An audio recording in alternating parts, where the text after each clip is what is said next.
Your sixth time ever on stage. Big round of applause, everybody, for Casper.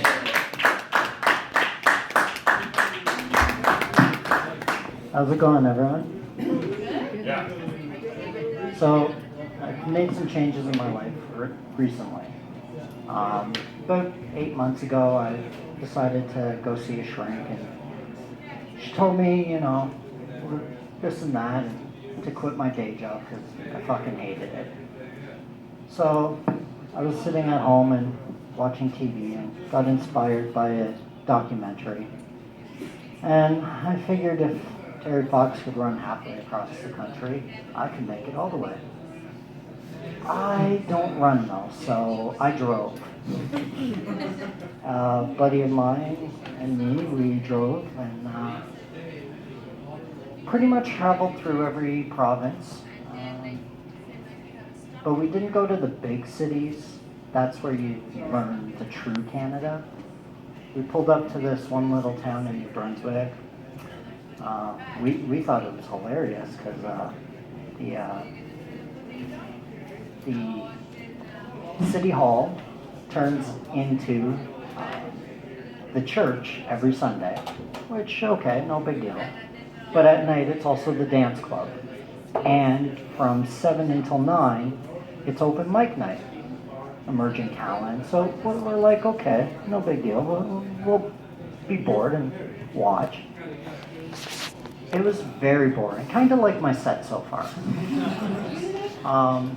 So I was looking around and I noticed that the fire code stated that there was only 490 people allowed to be in this place at one time. The town only had 500, so I'm thinking to myself, what if you were the last 10 people to make it? Did you have to sit outside and listen through a window? And then if you were married to my ex-wife, who was always late, it would almost become a joke to just stand out there before time, because you know that's where you'd be anyways. So we continue our trip across Canada, and it was kind of fun. Me and the guy that I went down with, we got into a bit of a fight through the prairies. Yeah, that was a little awkward because I threw him out of the car, but I could watch him behind me for 2 days while I drove. And then to get up throughout the rest of the country, I ended up in the Yukon. And I don't know if anyone's ever seen the show Ice Road Truckers. Here's an idea. You can't actually drive on the ice unless it's frozen. So I got stuck up there for a few weeks. But eventually I was talking to people and they were like, oh shit, just do like we do. I'm like, okay, what the fuck's that? They're like, go rob a bank. I'm like, okay. They're like, well, we all wear scarves, so it's not like they'll know who you are. So I bought my plane ticket home the next day. And that was a rude awakening, because the entire time I was on my trip, to be honest with you, I was drunk every day.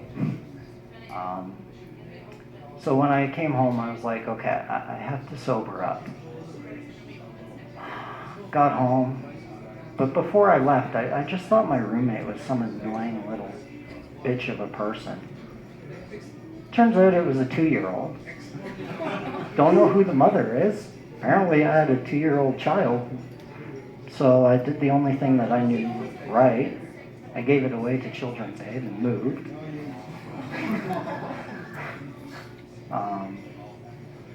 So yeah, if anyone knows whose baby it belonged to, don't tell them it was me. Yeah, that's about all I have for tonight.